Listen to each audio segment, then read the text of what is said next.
Hello friends, मैं आप सभी का आज इस वीडियो लेक्चर में स्वागत करता हूं।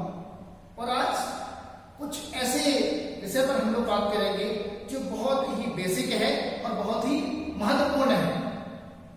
ये सबसे ज्यादा उपयोगी आज का लेक्चर होगा हमारे हिंदी माध्यम के विद्यार्थियों के लिए, क्योंकि सबसे ज्यादा अंग्रेजी में अगर समस्याएं होती हैं अंग्रेजी माध्यम वाले विद्यार्थी कई बार वो सेंटेंस पढ़ तो लेते हैं, सुनने के बाद बहुत सारी चीजें समझ भी आती है, लेकिन जब उनकी बारी आती है चीजों को समझाने का या बोलने का, उस समय उन्हें शब्दों के चयन में, सिलेक्शन में काफी दिक्कतें होती है कि यहाँ किस शब्द का प्रयोग उचित होगा और किसको नहीं करना चाहिए।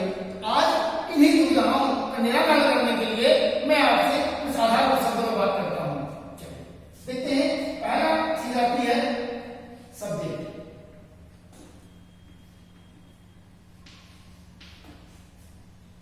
सब्जेक्ट का मतलब क्या होता है? कर्ता। कर्ता कहें तो करने वाला, जिसके बारे में हम बात करते हैं या जिसके द्वारा काम किया जाता है वो हमारा सब्जेक्ट कहलाता है। एग्जाम्पल की अगर बात करें, एक वाक्य में लूं कि मैं आपको पढ़ाता हूं।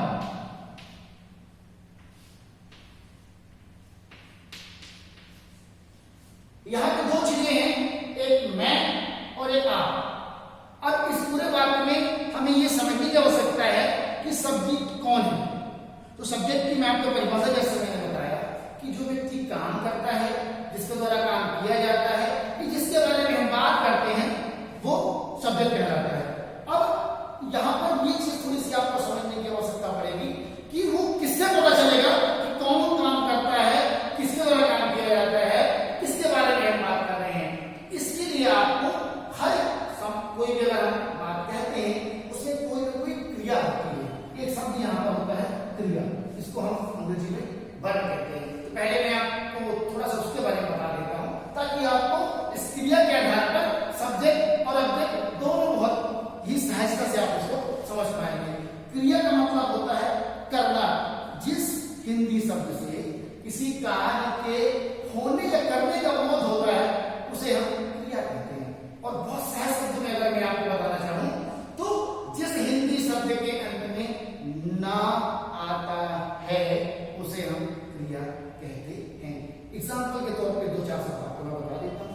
आना, जाना, उठना, बैठना, लेना, देना, खरीदना, बेचना, पढ़ना, पढ़ाना, मिलना, भेजना, प्राप्त करना, मारना, पीटना, शिकायत करना, समझाना, समझना इत्यादि। तो अब यहां पर एक शब्द लिखा हुआ है पढ़ाना, पढ़ाता हूं। इस क्रिया से पूछे कि पढ़ाने का काम कौन करता है, आपको निश्चित तौर पर कोई ना कोई जवाब मिलेगा। तो अगर पूछे कौन पढ़ाता है तो जवाब आता है कि मैं पढ़ाता हूं। तो यहां पर जो मैं है वो कौन है? कर्ता, करने वाला, क्रिया को करने वाला। इसलिए यहां पर मैं आपका क्या हो जाता है? सब्जेक्ट। कई सारे शब्द जैसे आपको मालूम होगा मैं, हम, तुम, वह, वे इत्यादि। अंग्रेजी में इन सबको क्या कहते हैं आपको मालूम होना चाहिए, फिर एक बार बता देता हूं मैं। आई, वी, यू, ही, दे। ही का प्रयोग मेल के लिए करते हैं, पुरुषों के लिए, और वह होता है सी, फीमेल के लिए। तो मैं आशा करता हूं, तो चलिए अभी हमने सब्जेक्ट के बारे में समझा और मुझे पूरा आशा है, विश्वास है आप इसको समझ चुके होंगे। अगर फिर भी कहीं कुछ ऐसी बात लगती है तो हम लास्ट में कुछ प्रश्नों के माध्यम से आपकी समस्याओं का निदान करेंगे। अब बात करते हैं, दूसरी बात आती है ऑब्जेक्ट। ऑब्जेक्ट क्या होता है? ऑब्जेक्ट का मतलब होता है कर्म, अर्थात कर्ता जो भी कार्य क्रिया कर रहा होता है उसका कुछ न कुछ उद्देश्य होता है। जो उद्देश्य होता है वही उसका कर्म कहलाता है। अगर मैं एग्जाम्पल के तौर से बात करूं, एक सेंटेंस जैसे मैंने लिखा था कि मैं आपको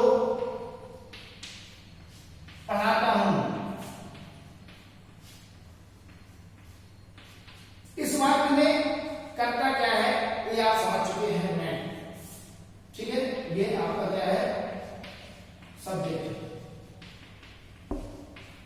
अब मैं बात करता हूं ऑब्जेक्ट की। ऑब्जेक्ट का मतलब होता है कर्म। इसको कैसे पहचानते हैं ये बात भी आपको वर्ग से ही पता चल जाएगी। अगर आप क्रिया से पूछे कि किस कौन पढ़ाता है तो पता चल गया। अब पूछते हैं कि किसको पढ़ाते हैं। कर्ता जो है उसका जो पढ़ाने का ऑब्जेक्ट है वो किस पर पूरा हो रहा है, वही हमारा ऑब्जेक्ट कहलाता है। मैं पढ़ाता हूं किसे, आपको।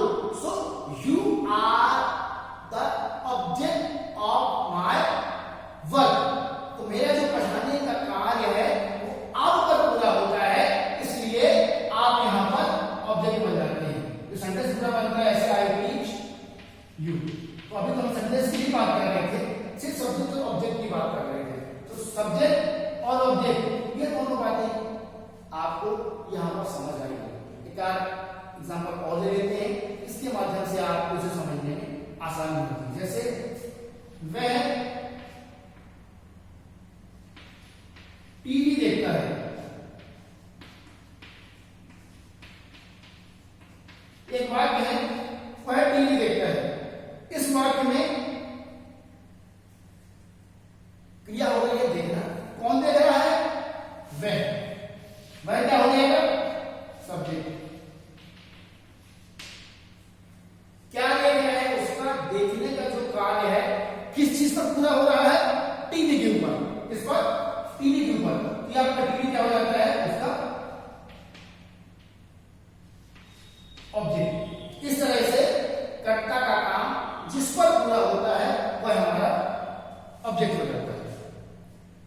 अब इसके बाद अपन आगे इन्हीं दोनों चीजों को लेके प्रयास करते हैं कि अब इन दोनों का प्रयोग कैसे और चीजों को आसान करने में हो सकता है। चलिए, इसके बाद आती है बातें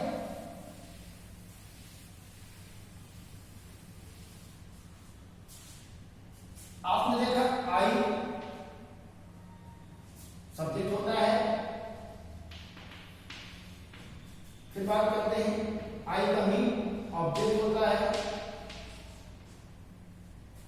तीसरी बात आती है, आपने सुना होगा माय वर्ड। इस माय का मतलब क्या होता है, इसका प्रयोग क्या होता है। एक और शब्द आपने सुना होगा माइन होता है। ये क्या होता है, इसके भी मैं अभी आपको बताऊंगा। उसके प्रयोग को क्या समझेंगे कि दोनों शब्दों के अर्थ और प्रयोग में क्या अंतर है।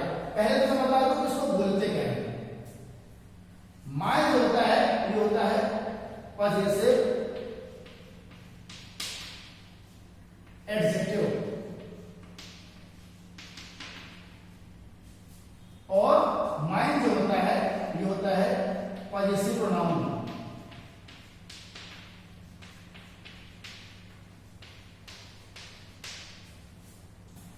सबसे पहले आपके दिमाग में ख्याल आया होगा कि पॉजिटिव शब्द का मतलब क्या होता है। तो पहले मैं आपको यह बता दूं पॉजिटिव शब्द का मतलब क्या होता है। पॉजिटिव का मतलब होता है स्वामित्व या अधिकार। मतलब किसी व्यक्ति के साथ संबंध और वस्तु पर अधिकार बताने के लिए हम एक शब्द का प्रयोग करते हैं, उसे हम पॉजिटिव कहते हैं। एग्जाम्पल के तौर पर अगर हम बात करते हैं तो कहें यह मेरी कक्षा है, तुम मेरे विद्यार्थी हो, यह मेरा मोबाइल है, वह मेरा पड़ोसी है, यह मेरा मोबाइल है। इस वाक्य में मोबाइल पर मेरा अधिकार है। वह मेरा पड़ोसी है, वह उसके साथ हमारे पड़ोसी के संबंध हैं। तो व्यक्ति के साथ संबंध और वस्तु पर अधिकार बताने के लिए पॉजिटिव का प्रयोग करते हैं। अब एक बात यहां की, पॉजिटिव एडजेक्टिव क्या होता है, पॉजिटिव प्रोनाउन क्या होता है। दोनों अगर मैं कहूं कि माय और माइन, दोनों शब्दों के हिंदी अर्थ में क्या होता है, दोनों का अर्थ होता है मेरा। दोनों का अर्थ ही मेरा या मेरी होता है।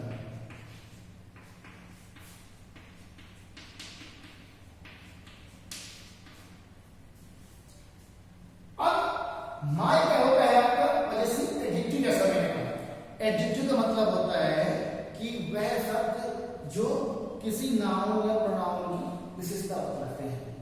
तो यहां पर जैसे मैं कहूंगी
माइन आ जाता है, इसके बाद कोई दूसरा शब्द नहीं आता है। यदि जब हम बात करते हैं माई की, योर की, अवर की, इस की, हर की, उसके बाद किसी न किसी नाउन की आवश्यकता हमको होती है। इतना समझने के बाद मुझे लगता है कि बहुत सारी चीजें आपको क्लियर हो गई होगी। फिर भी अब मैं आपको मौका देता हूं कि आपको लगता है कहीं कोई चीज आपको पूछने की जरूरत है, अब आपके प्रश्नों के माध्यम से मैं आपकी समस्या का समाधान करूंगा। So now your questions are invited, please. चलिए तो आपके प्रश्न ले लेते हैं।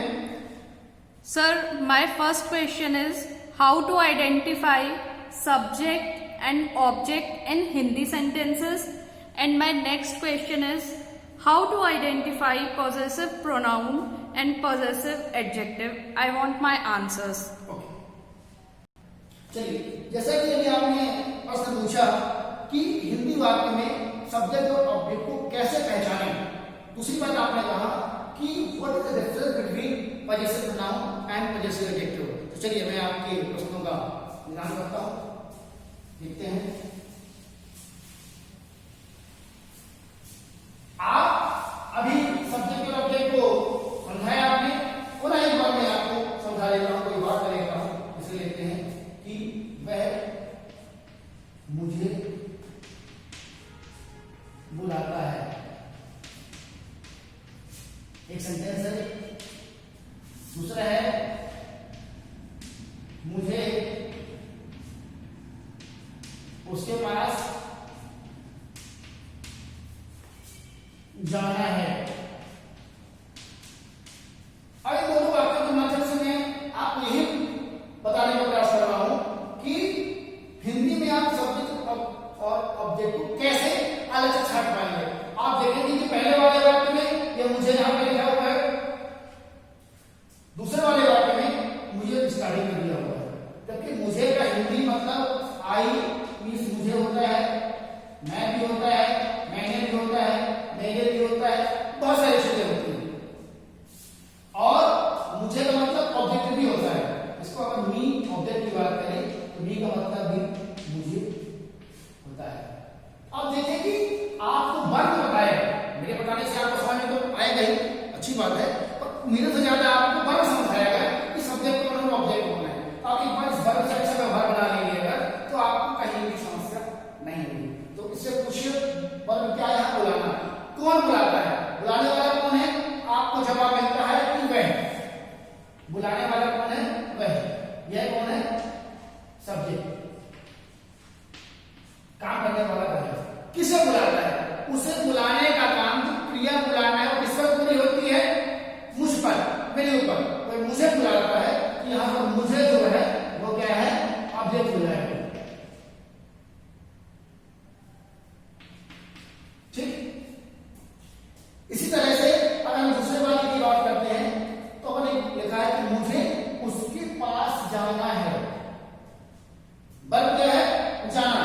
किसे जाना है, किसे जाना है, आप प्रश्न पूछते हैं, आपको जवाब मिल जाएगा कि मुझे। मुझे का मतलब क्या होता है, आई। एक बात ध्यान रखिए, बहुत सहज शब्दों में मैं आपको बता दूं कि जब किसी वाक्य की शुरुआत जिस भी चीज से होती है, वहां जो लिखा होता है मैं, मुझे, मुझको, मैंने, मेरे, वो सारे के लिए यही शब्द हम प्रयोग करते हैं, वो होता है आई। लेकिन अगर उसके बाद जो भी शब्द लिखा होता है वो हमारा ऑब्जेक्ट होता है। जैसे कि आपने इस दोनों वाक्यों के एग्जाम्पल के माध्यम से समझ सकते हैं कि इस वाक्य में मुझे ऑब्जेक्ट है, इस वाक्य में मुझे जो आपका वो क्या है, सब्जेक्ट है। मुझे लगता है कि सब्जेक्ट और ऑब्जेक्ट आपको अच्छे समझ में आ गया होगा। जैसे आपने दूसरा प्रश्न किया था कि पॉजेसिव एडजेक्टिव और पॉजेसिव प्रोनाउन में क्या अंतर है, तो चलिए एक बार पुनः मैं उसको आपको बता देता हूं।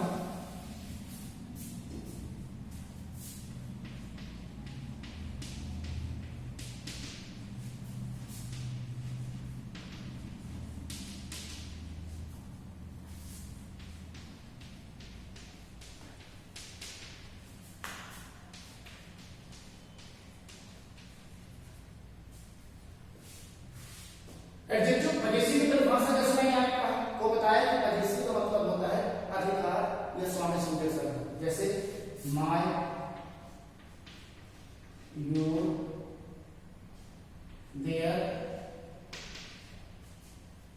His, etc।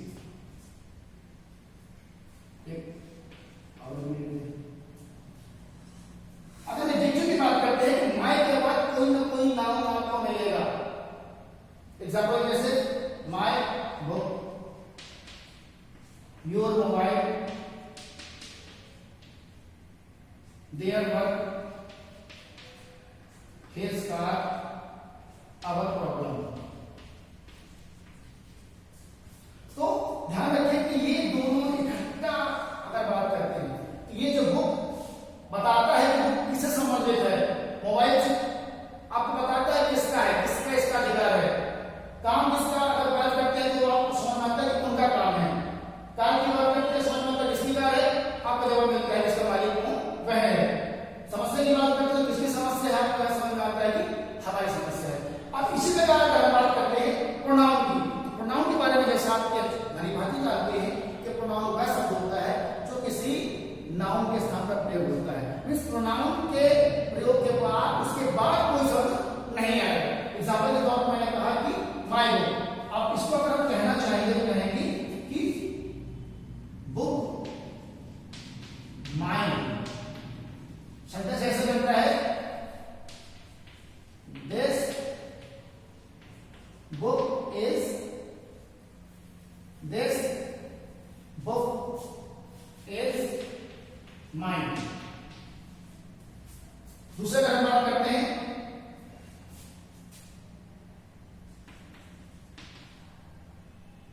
This is